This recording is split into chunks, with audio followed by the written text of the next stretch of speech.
Say thank you to everybody for coming out today. You picked a really good day to be here. We're having Dr. Haxton be our guest speaker.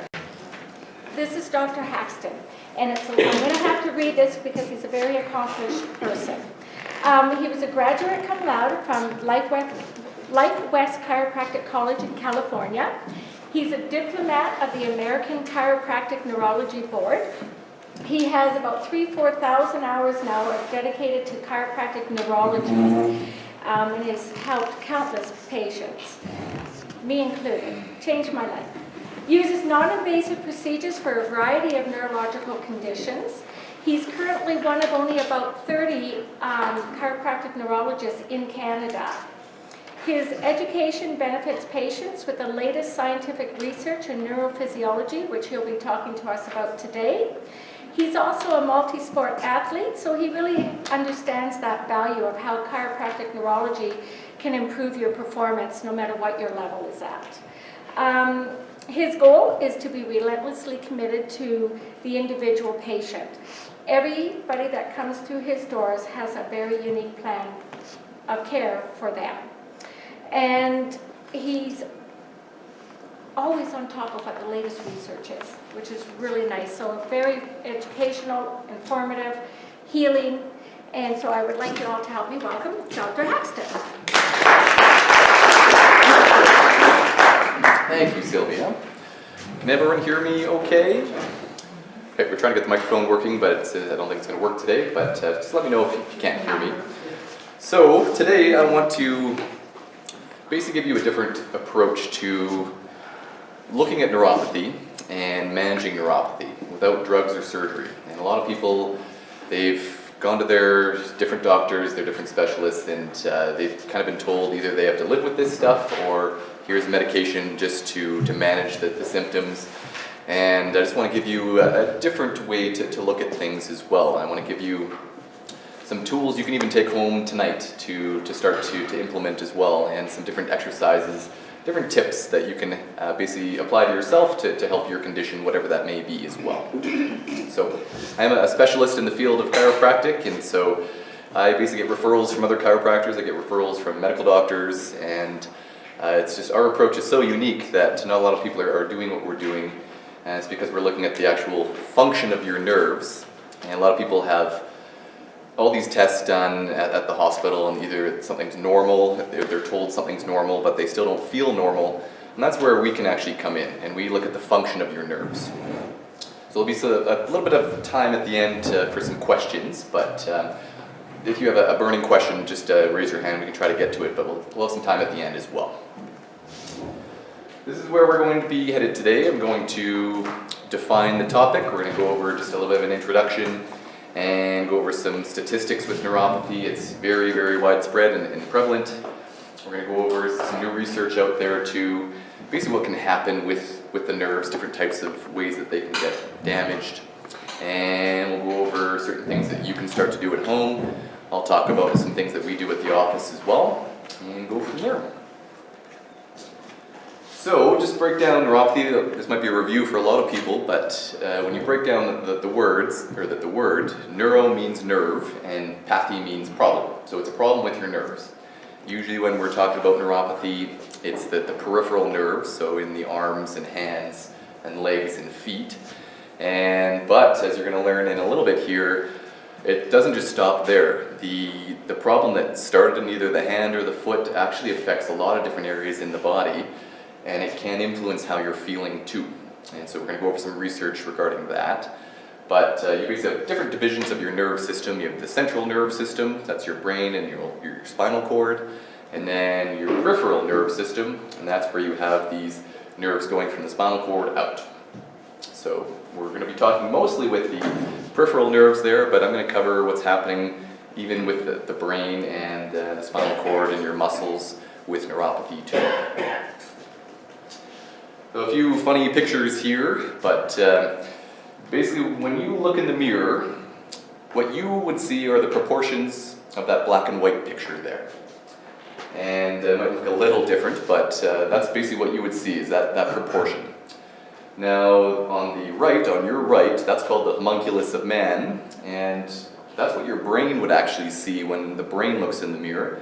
and you have way more nerves dedicated to your hands, to your lips and mouth, to your face than really any other nerves in the body. And so it's tougher, it's not saying it's impossible, it's tougher to have problems in those areas. That's why neuropathy usually starts in the feet and the legs and problems in the low back. Pretty much everyone out there today has had low back pain. And that's because you have literally less nerves dedicated to those areas in your brain. You can see how small they are. You have these tiny little chicken legs there, tiny feet compared to the huge hands and face. So you literally need to damage more nerves in the peripheral areas to actually experience some mouth pain, some face pains, and hand pain as well. Does that kind of make sense? So that's basically just, you have different types of arrangements of nerves in your body, and you have more dedicated to certain areas, is the concept there. So neuropathy can show up in many different ways. It can be some numbness and tingling, it can be some changes in the ability to sense pain and temperature, it can be burning, it can have some sweating and color changes in different areas of the body. And this probably looks familiar to a lot of you, and this is why neuropathy is so difficult to treat as well, because it shows up in so many different ways. And what people are experiencing can kind of tell you what types of nerves are affected as well. So we're going to get into that in just a little bit. And when we're talking about neuropathy, you can kind of classify it in a few different ways. So if you have a radiculopathy, that's more of a nerve root issue right when it exits the spinal cord. You can have what's called a plexopathy, and that's just where you have these networks of nerves in your arms, and then the networks of nerves in your low back. And you can have problems in those different networks too, and so you can have kind of a combination of different nerves affected. And then you can basically have what's called a mononeuropathy, which is where you have one nerve that's affected, say in your leg, or a polyneuropathy, and that's more common with diabetes and things like that. So polyneuropathy is more than one nerve affected in one or more of the limbs. So we're going to get into a few concepts here. One thing is that the more any nerve in your body fires, the more efficient it becomes. And that is unfortunately true with pain nerves. So the more a pain nerve fires, the more efficient it becomes, and the easier that pain nerve will fire. There's lots of new research on this out there. This is exploding in the last few years. And you can get into something called allodynia right there. And that's where you literally start to feel pain when something that shouldn't be painful is affecting you. So say I'm touching my arm.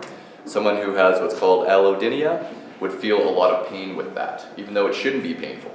That's because your nerves have your pain nerves have fired so much constantly that they've become more efficient. And that's not something you want to get into. This is why you shouldn't leave this stuff for too long. It takes longer to treat things like this if it's become more of a chronic issue. It's called sensitization. Lots of research on that, and that's why the suck it up approach that we used to go through back in the day is not the best thing. So you don't play through the pain. You want to make sure you deal with that pain as much as you can. And we'll go over some research even in a little bit here as to what that chronic pain actually does to other areas in the body as well. And actually, just one more quick thing with that is you can have pain even though there's really nothing wrong with that area anymore, which is kind of interesting to think about. You generally think if I have pain, something's injured there. But it's because of this situation that the nerves can get more efficient. That could have already healed that injury in the arm over the years, but you're still feeling pain. And so you need to now deal with this a little bit different because that pain has affected pretty much the rest of the body at that point.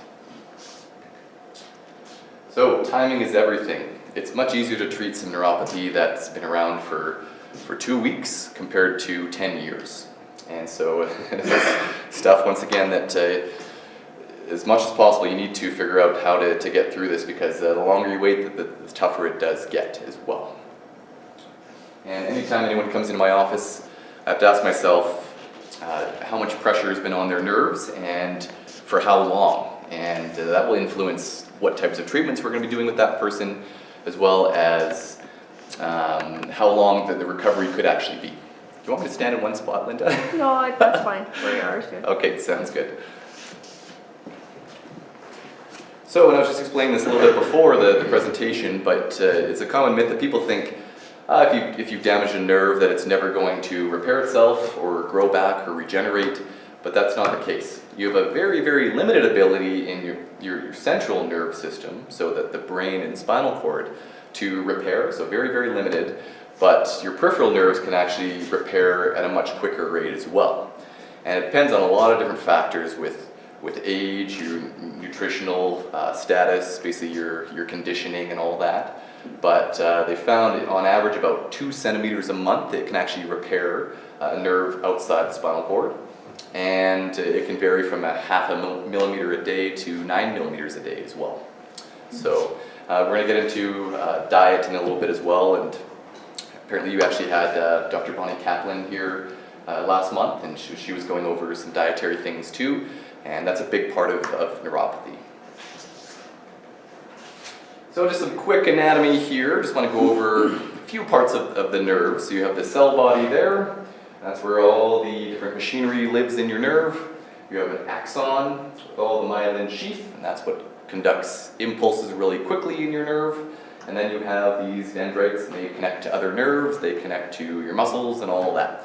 And you can have problems with different parts of the nerve with different types of neuropathy as well. So that's just something to consider too, is if you start to lose myelin sheath, there's a lot of different types of demyelinating neuropathies out there, then that means you just literally can't fire your nerves as quickly.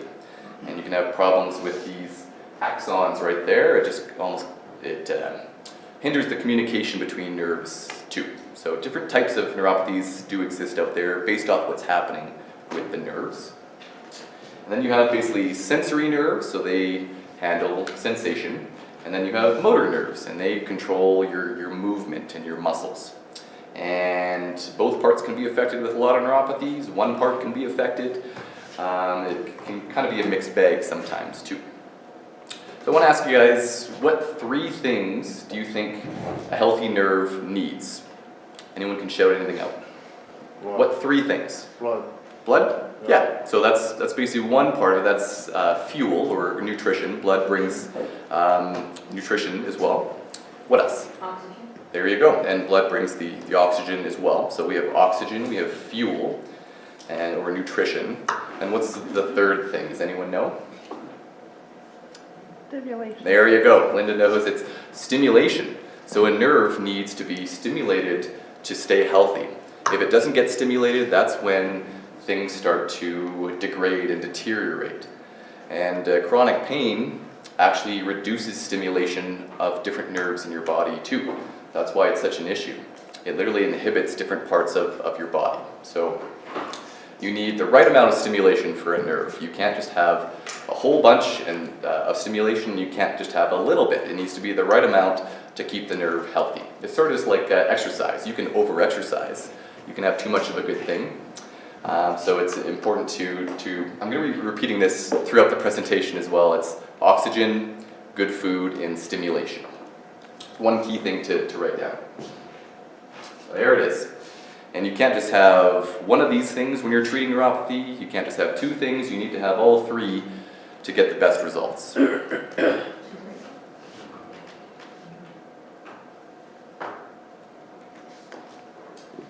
All right, now you have different types of nerves in your body, different thicknesses, and they all do different things. You have your really thick and fast nerves that they basically tell you what's going on with all your joints in your body. And then you have your really slow, thin nerves at the bottom. Sorry, that's a bit small there, but whatever someone's complaining of, that can actually tell us what different nerves are affected and what thicknesses of nerves. So if someone has a lot of burning pain and they've noticed they can't really feel anything cold or warm on their skin, that's the thinnest nerve that's doing that there. If someone has a lot of numbness, and if I'm moving their toe or their finger up and down, they can't really feel that, that's more of your thickest part of your nerve. And interesting enough, with any neuropathy, the thickest parts of your nerves are actually affected first.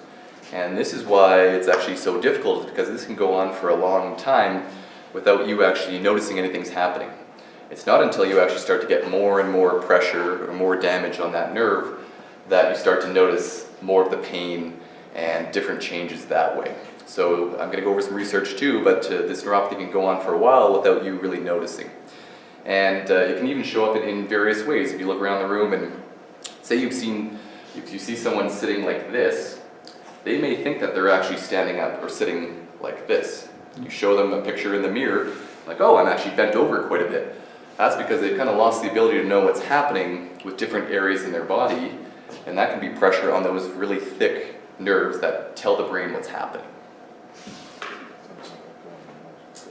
All right, some quick stats here. I'm just going to go over some more diabetes-based stats first. So 3.4 million Canadians are affected with this, an increase of 250,000 each year, and 5.7 million are pre-diabetic. And they've found by the year 2025, that's actually going to be around 9 million are going to be pre-diabetic. And I believe it was 7 or 8 million with diabetes at that point. And if you think of the population of Canada, that's about a third of the population even right now. We have a population of about 36 million, and almost a third of the population has diabetes at this point, or is pre-diabetic. So that's a huge issue right there, and it's something we need to take steps towards. Well, 1 in 5 Canadians lives at some point with neuropathy or chronic pain, which is pretty insane. They're finding that the cost associated with this is more than cancer, than heart disease, and HIV treatment as well. So what makes neuropathy a bit more challenging as well is there's lots of different ways that the nerves can get damaged, and there's lots of different processes that are connected in your body that can affect what's happening with your nerves. So your immune system is a big part of what's happening with your nerves, your metabolic system, your digestive system, and then your central nervous system too. And all these areas talk to each other. If there's a change in one area, that causes a change in a different area. If that wasn't enough, now you throw in a little bit of your genes, so some hereditary stuff that you're born with, and then different types of things that you're experiencing, so your environment. You throw all that together, and it can be a bit challenging to figure out either how a neuropathy was actually caused, or why certain things are getting worse too. And it can be a variety of causes, certain types of neuropathy too. It's not usually just one, it's your whole body's affected. That's the main point there. So I want to go over just a few ways that the nerves can get damaged as well. You can have physical pressure on the nerves, so mechanical damage, accidents, posture. I'm going to talk about that quite a bit here today. Poor posture can literally put more pressure on your nerves as well. It also affects one of the 3 requirements for a healthy nerve, and that's the oxygen part, so we'll get into that in just a little bit. You can have blood flow issues that are affecting the nerves, and that's more diabetes, heart disease, and things like that. And then you can have chemical, toxic exposures. Different types of medical procedures can actually cause neuropathies too. Unfortunately, a lot of medical procedures and medications aren't as innocent as they may appear to be, and there's some side effects sometimes too that can cause some neuropathy. Infections, and I'll go over just a few things regarding that. You can be born with certain types of neuropathy as well, and then autoimmune conditions can play a big part. I was just talking about the immune system, and your body can start to wage war on itself a little bit and start to attack some of these nerves. So this one's kind of the easiest to understand. You can literally have physical pressure on your nerves, and that's either repetitive stress injury, or maybe you're doing something over and over and over again each day, and that's affecting what's happening with your nerves. Even the act of sitting is a repetitive stress injury. They're finding that, I'm not sure if you've heard the saying, sitting is the new smoking, and it's actually so true. I'm seeing this in pretty much all my patients. The effects are huge. So a lot of keyboard work, a lot of driving, a lot of those types of postures are big stresses to the nerves too. Wearing different types of utility belts and different types of tight clothing can actually compress different types of nerves too, so something to be aware of. And there's posture again, and even different types of occupations as well are big challenges to our nerves. So basically whatever we're doing every day can affect our nerves quite a bit. Now everyone always asks me why is diabetes so damaging to the nerves, and it's kind of a disconnect between either what you're eating, the sugar that you're eating, and what that does to even your nerves. And so this is the typical diabetic scenario here, or just even pre-diabetes as well. So say you have a big meal and all that food is being broken down to sugar inside your blood. Your nerves have no choice but to soak in all the sugar. Other parts in your body, say your muscles, have a choice. They say, you know what, we've had enough sugar, we're not going to take any of that. But the nerves have no choice, it goes right in automatically. So that's why diet is so key, what you're eating as well as how much you're eating and when you're eating too. And so anyway, so the sugar enters the nerve and it's converted into something called sorbitol. And this wouldn't be an issue except this starts to attract water into the nerve. And so more water enters, and that starts to create some swelling, and that's actually what causes some damage to some of the small fibers in the nerves too. That's where you can get that burning and loss of temperature sensation and all that, as well as that swelling can actually start to cause pressure on your surrounding blood vessels. So now you're actually getting less of the fuel necessary for that nerve to be healthy. And over time, that basically affects how the energy is produced in the nerve, and now it starts to make less and less energy for it to be healthy. It's not producing, remember, the myelin, so the quick conducting impulses. And over years of continued damage like that, that's where you can just even suddenly wake up one day and like, my foot is suddenly burning. And it's been happening for a while, it's just you weren't aware of it at that point. That's why nutrition is pretty critical. Kind of make sense? So you don't have to be diabetic though for the sugars to affect your nerves, Nope. right? It's for anybody. So if you've already got neuropathy, having a lot of sugar is just putting additional pressure even though you don't have it. Yeah, exactly. They're kind of calling pre-diabetes, it's something called either insulin resistance or metabolic X or metabolic syndrome. And a lot of us are actually in that state right now, even though we've never been truly diagnosed with diabetes. And the hallmark of possibly having too many carbs or too much sugar during a meal is when you crave sweets after you eat as well. So if you're just like, man, I could go for some sugar or a chocolate bar or something like that after you eat, and that's actually the body's way of telling you that there's probably some insulin resistance going on there. Alright, so we're going to move on to a different type of area that can affect your nerves, and that's the chemical, toxic, and medically induced. So alcohol is actually a toxin, and it can affect our nerves quite a bit. It blocks the production of B1, so vitamin B1, which is thiamine. That's usually what they give someone who's going through an alcoholic crisis at the hospital as well. And then there's unfortunately a medication that's been prescribed quite a bit, and these are the fluoroquinolones, and these are for urinary tract infections. These are antibiotics that were prescribed quite heavily. And so these are your Cipro, your Floxin, Levaquin, what else do we have here? Avalox, Factive, there are many different names for it. And they found this was a big cause of lots of neuropathy in a lot of people. So I've run into a few patients that have been on these to make sure you're aware of that too. Now the last part is surgical procedures, and it's unfortunately pretty common. They can get epidurals, they can nick some nerves in the low back even during a routine delivery. Lumbar spinal punctures or lumbar taps is actually a pretty tough procedure, and they can cause a lot of neuropathy that way. Anytime they start to cut people open, the chances are there for something adverse to happen. So it's never without any risk. It could be either just a little bit of sensation change that happens a few months down the road, or it could be a severe cut to one of the nerves that causes almost paralysis of that area too. So I've seen all that stuff. And infections. So you can actually, unfortunately, be introduced to something that was caused by a vaccine. And I've seen this before. There's a very severe condition called Guillain-Barré that can happen.